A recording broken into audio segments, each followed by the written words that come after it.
These are examples of Abraham Lincoln in the United States Census. This is from 1810 from Kentucky, home of his birth. This is actually Thomas Lincoln, his father, and Abraham is this little check mark right here for people under 10 years old living in the house.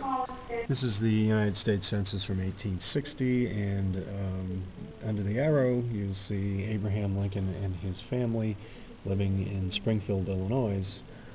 This is right before the Civil War and right before his election as President of the United States in 1860.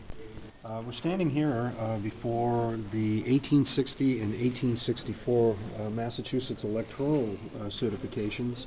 The first one is from 1860 when Abraham Lincoln was originally elected president, and the second one is from 1864 on his re-election. The first one, both times Massachusetts voted for Lincoln. Massachusetts was a Republican state. First one in 1860 is for Lincoln and his vice president at the time, Hannibal Hamlin.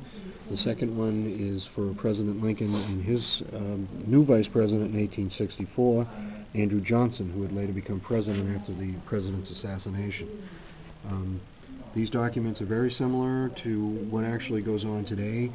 When the Electoral College met in late December, these very similar documents were put together, and Massachusetts, the electors signed off that President-elect Obama and Joe Biden had won the state of Massachusetts.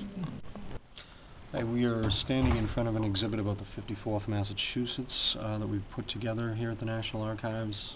The National Archives has all of the service records for the men who fought in the regiment, as well as the orders and letters sent and the daily morning reports and such things like that. As you can see, we have a few photographs here. These are just photos of some of the men who served in the 54th. Most were taken either before or after the war. Some of these men were officers. These four gentlemen here were all officers in the 54th. The man on the left at the bottom is Stephen Swales, who was the first African American promoted to officer rank in the United States Army. We are a tremendous resource. I like to say a national treasure right here in the local community.